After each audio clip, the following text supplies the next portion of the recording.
CPM নেতা সুজন চক্রবর্তী রয়েছেন telephone লাইনে। সুজনবাবু, এক পুজোর মুখে জেলে গিয়েছিলেন অনুব্রত মণ্ডল, ঠিক এক পুজোর আগেই কিন্তু ফিরে এলেন তিনি। বলছেন মমতা বন্দ্যোপাধ্যায়কে শুধু তিনি নন, গোটা দেশের মানুষ ভালোবাসেন। আজকে উপস্থিত থাকবেন কিনা বলতে পারছেন না, যদিও আজকে বীরভূমে কিন্তু মমতা বন্দ্যোপাধ্যায়ের প্রশাসনিক বৈঠক রয়েছে।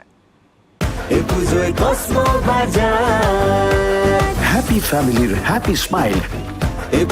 কসমো বাজার, পুজোয় স্টাইল। দেখুন, আমাদের রাজ্যের রাজনীতিতে শাসক তৃণমূলের পক্ষে একজন কেন্দ্রীয় চরিত্র অনুব্রত মণ্ডল। অক্সিজেন কম যায়, গুড়বাতাসা চরম উন্নয়ন রাস্তায় দাঁড়িয়ে আছে।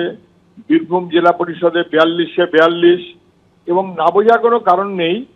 মুখ্যমন্ত্রীর অনুপ্রেরণাতে উনি কার্যত থ্রেড কালচারের একজন প্রতিনিধি। এ রাজ্যে থ্রেড কালচার স্পষ্ট হয়ে যায় অনুব্রতর চোখ, মুখ, চেহারা, কথাবার্তার ভাষায়, এবং তার পাশে সবসময়তেই মুখ্যমন্ত্রীর প্রশ্রয়, না বোঝার কোনো কারণ নেই। সেই কারণে উনি ফিরে এসছেন। শাসক তৃণমূলে খুবই নাড়াচাড়া হচ্ছে। ফিরহাদ হাকিম বলছেন বাঘ হালুম করবে। মুখ্যমন্ত্রী আগেই বলেছিলেন যে ওকে ফিরিয়ে আনতে হবে, যদিও মুখ্যমন্ত্রীর হিসেবে অনুযায়ী একটু দেরি হয়ে গেছে, এবং বীরের মর্যাদায় ভূষিত করতে হবে।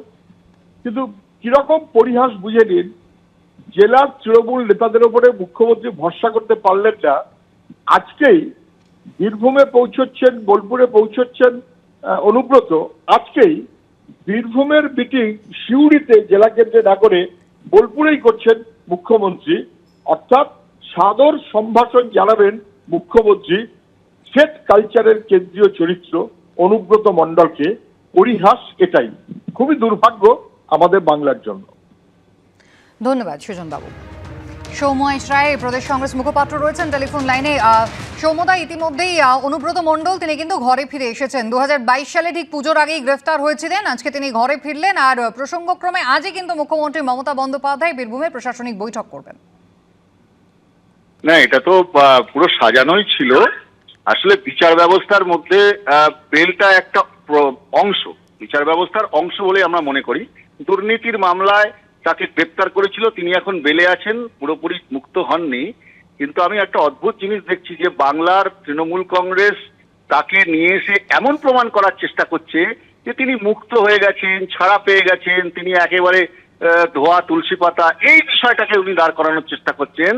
আসলে পশ্চিমবাংলার মাননীয় মুখ্যমন্ত্রী তাকে পুলিশ প্রোটেকশন দিয়েছেন। আবার এটা পরিষ্কার হচ্ছে যে এই 13 বছরের একটা সরকার, তারা দুর্নীতি, চুরি, লুটপাট, খুন যাদের নাম জড়াবে বা যারা থাকবেন, প্রশাসনের অংশ হবেন, সরকারের সঙ্গে থাকবেন, তারা বীর ও শ্রেষ্ঠ সম্মান পাবেন, বীরের সম্মান পাবেন, বাঘের সম্মান পাবেন।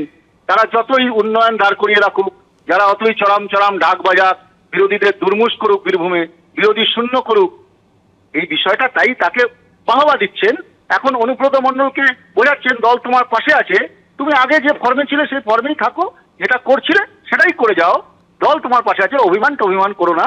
এটাই বোঝাতে চাইছেন তৃণমূল।